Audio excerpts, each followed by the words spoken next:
Oke, assalamualaikum warahmatullahi wabarakatuh. Pada kesempatan kali ini saya akan tunjukkan beberapa pohon yang merupakan jalur monyet yang nantinya akan saya eksekusi kembali ya, sebagaimana kemarin. Tapi berhubung hari ini hari Jumat, kita tidak lama bekerjanya, hanya sebentar saja, dan kita akan persiapan pulang karena ini hari Jumat ya. Jadi saya biasanya kalau Jumat ini jarang bekerja, kecuali kondisinya memang harus ke kebun karena ini musim berbunga. Jadi mau tidak mau saya harus ke kebun karena melihat kondisi bunga atau kondisi kebun, siapa tahu ada monyet menyerangnya. Jadi seperti itu. Nah, tapi hari ini kayaknya aman. Biasanya pagi-pagi itu sudah ada monyet di atas pohon duren. Oke ya, jadi kita coba jalan untuk melihat beberapa pohon yang akan saya tebang nantinya agar kebun saya terhindar dari serangan hama monyet.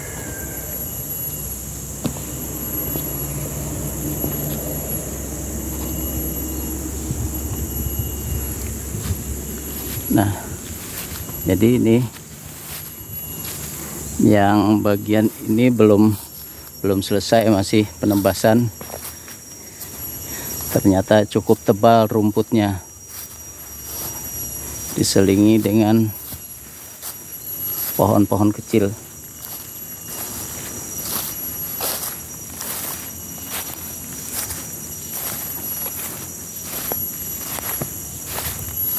Bayangkan, ini pokok duren. Coba kalau kita ukur.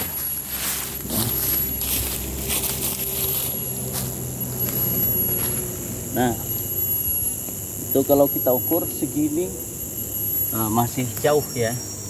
Jadi mungkin bisa dipeluk oleh 3 orang. Itu durian lokal. Seperti itu besar pohonnya. Dan ini baru mulai berbuah. Sebelumnya bunganya rontok terus ya. Jadi setelah kita rawat, ini sudah mulai ada yang nempel buahnya. Nah, ini masih tunggul-tunggul seperti ini ya. Nanti akan saya potong untuk dijadikan kayu api unggun. Nah, ini contohnya. Ini dia suka lompat-lompat di sini karena ini ada buahnya.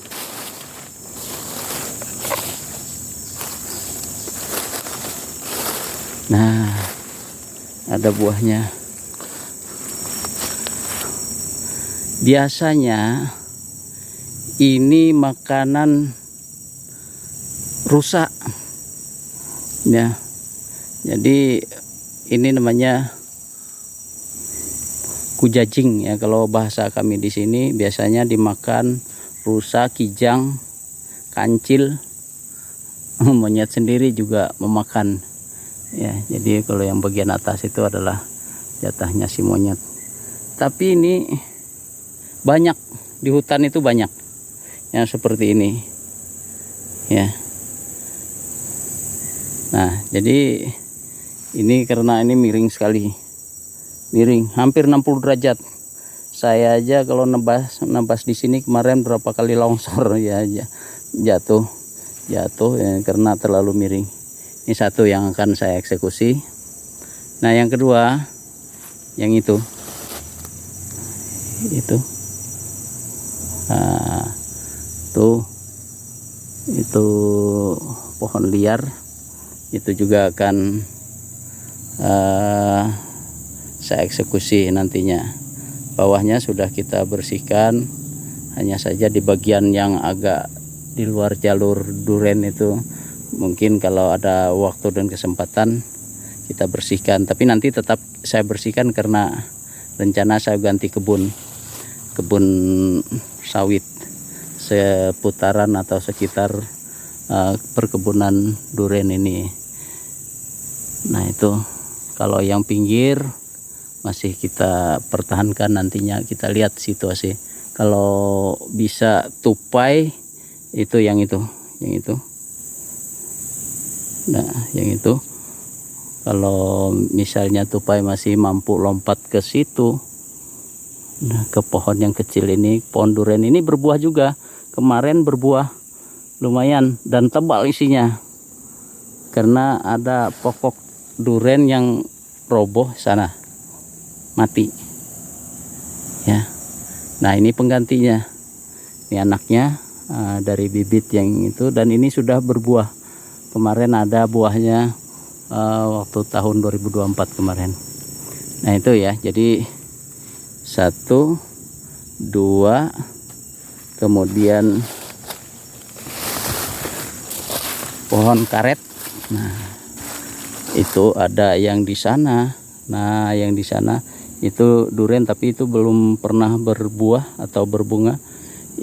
Pohon karetnya akan kita eksekusi biar tidak lompat ke pohon yang kecil yang di seberang sana, terus dia lompat lagi ke pohon ke dahan, cabang dahan ini, dan enak aja dia lompat-lompat di atas sana ya, lompat-lompat antar dahan. Nah itu jadi ada 1, 2, 3, 4, ada 5 yang di situ yang mau kita eksekusi. Selanjutnya di bagian atas bukit. Nah ini yang dari kemarin memang jalur utama mereka, jalur utama monyet dan sejenisnya, monyet, bangkoi atau beruk. Kalau sudah beruk luar biasa ini. Nah yang ini pohon karet sebelumnya saya pelihara ya, karena ini memang perkebunan karet, tapi karena seiring dengan usia karet yang sudah tua banyak yang roboh. Nah ini yang keenam yang mau saya tebang, karena ini memang jalur utama dia lompat dari situ tuh, lompat ke pohon karet. Selanjutnya ini ada pohon cempedak, tapi coba lihat kondisi di atasnya. Nggak efektif lagi, sudah mau mati ini karena nggak terawat ya. Batangnya pun udah sedemikian rupa. Nah lapuk tuh, lapuk. Ini juga akan saya tebang ya, tebang. Nah jadi itu yang beberapa yang akan saya eksekusi. Dan di sini juga ada, ini manggis, pohon manggis, tapi manggis nggak kita tebang, kita biarkan. Ini pohon manggis cukup tua sekali, pohon manggis ini dari saya kecil sampai sekarang masih ya. Nah itu. Nah ini contohnya, ini kebun karet tapi sudah tidak terkelola lagi ya. Kadang-kadang juga ada yang menyadapnya tapi tidak pernah sampai ke kita bagiannya. Nah itu, ini dulu penuh pohon karet, sekarang habis. Ini tinggal beberapa nih, ini saya tunjukin. Nah ini batangnya rusak ya. Itu seperti itu. Jadi semak belukar. Sayang kan kalau nggak dimanfaatkan lahan ini. Jadi lahan ini mudah-mudahan bisa menghasilkan nantinya. Kita coba untuk benahi, kita rawat kembali, kita tanam sawit. Nah, tapi beberapa pohon yang masih kita pelihara diantaranya adalah petai hutan. Di sini banyak juga petai, tapi bentuknya adalah petai hutan. ada buah warnanya kuning. Sana yang itu buah akar. Nah, itu ya. Jadi itu, tapi saya nggak tahu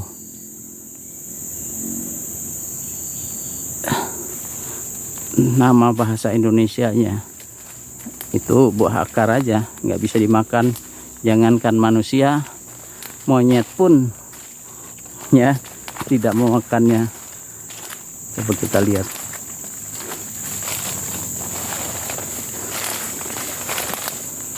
Nah, yang sana.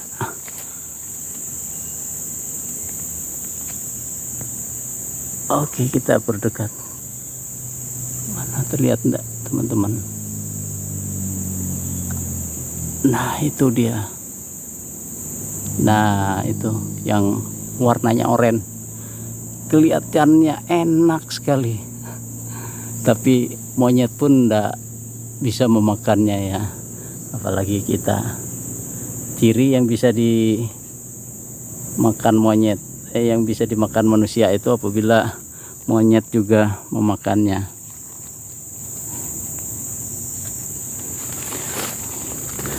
Oke, di hutan ini atau di perkebunan ini, tahu nggak? Ini kopi lokal. Ini tanaman asal muasalnya adalah tanaman almarhum kakek saya. Coba bayangkan, sekarang usia saya udah 54 tahun.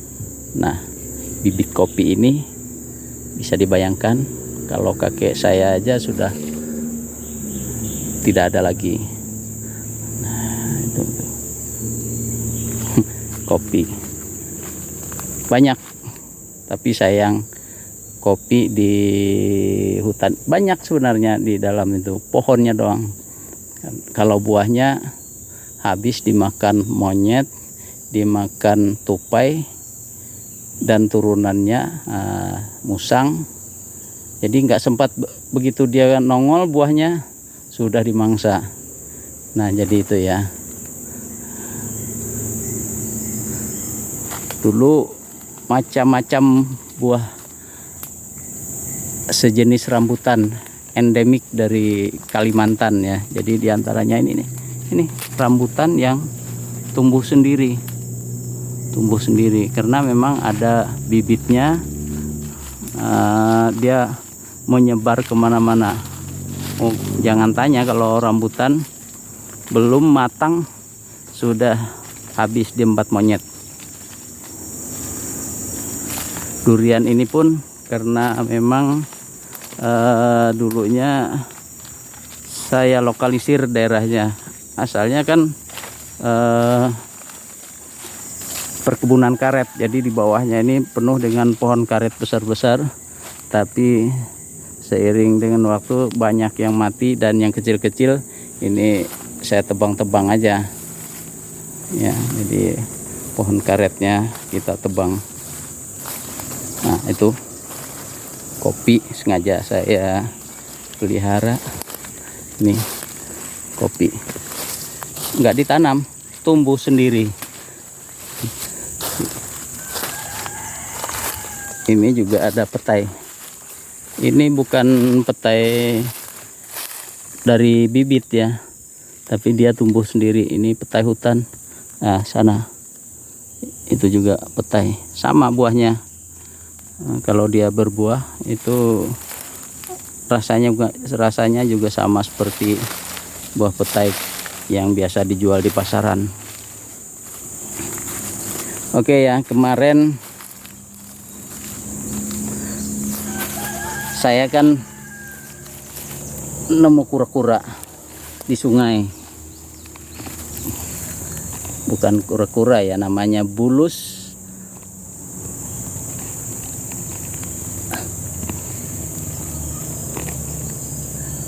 Jadi saya dapat bulus, kena pancing.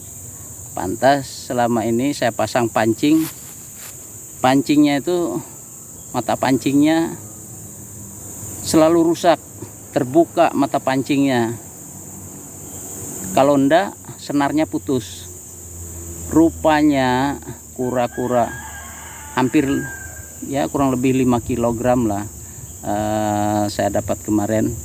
Nah, nemu sebenarnya pancingnya udah lepas. Begitu kita angkat ke darat itu pancingnya lepas, tetapi karena dia menggigit kayu yang saya taruh di mulutnya, digigit, nah itu jadi bisa terangkat dia ke atas. Padahal pancingnya sendiri sudah terlepas. Coba bayangkan kalau misalnya kita masukkan jari ya di situ, bisa putus. Kuat sekali dia menggigit kayu sehingga sampai badannya bisa terangkat ke darat. Nah, pertama saya balik, dia nggak bisa membalik diri. Tapi begitu saya masukkan di dalam baskomnya nggak terlalu besar, kecil, terbalik sama baskomnya dan dia lari ke sungai. Ya tidak masalah sih karena saya juga nggak bisa mengkonsumsinya. Nah, tapi pagi tadi pancing saya yang saya taruh dan satu malam banyak senarnya tergulung-gulung, sudah keriting senarnya dan mata pancingnya sudah tidak ada lagi. Saya curiga mungkin apakah ada bulus yang lebih besar. Tidak mungkin karena mata pancingnya itu mata pancing ukuran 11 ya. Untuk ukuran mata pancing itu lumayan besar. Jadi saya kasih umpannya tahu. Ini saya gerus ya, digerus, kasih air, baru dikasih karet. Terus ada ulat kayu dari dalam kayu yang agak busuk, itu kayunya saya belah untuk diambil untuk menjadi kayu bakar. Itu ada ulat-ulat kayu, itu saya campur. Nah, saya bungkus dengan plastik yang agak tipis, ditusuk-tusuk, pasang di pancing. Dapat pagi tadi gabus satu, kemudian yang satunya mata pancingnya udah hilang, senarnya keriting, artinya ada binatang yang meronta-ronta di situ. Tapi kalau ikan tidak mungkin kalau sampai seperti itu karena senarnya cukup besar. Nah, jadi saya curiga masih ada yang lebih besar lagi bulusnya ya. Jadi seperti itu. Dan ini sungai ini sebenarnya terbendung karena ada longsoran tetangga yang di pinggir jalan itu mendoser lahannya ya, mendoser lahannya. Nah, entah kenapa waktu hujan, beberapa kali hujan, hasil doserannya itu malah longsor dan menutupi seluruh badan sungai sehingga terbendung dan membentuk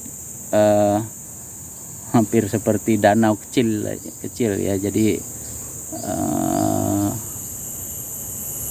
airnya tidak mengalir begitu baik ya. Jadi kecuali ada hujan lebat yang bisa meluap melalui bendungan itu, bendungan yang memang gara-gara tanah longsor. Nah, seperti itu, sehingga tanah-tanah kami yang seputar atau berada di pinggiran sungai ini akhirnya agak menyempit karena ada air yang mendesak naik ke daratan. Nah, jadi seperti itu. Oke ya, demikian teman-teman. Mohon kalau sekiranya ini bisa menjadi inspirasi buat teman-teman, kiranya didukung channel ini. Dan ini masih dalam tahap pengembangan channel saya ini dari Desa Merajut Asa. Wassalamualaikum warahmatullahi wabarakatuh.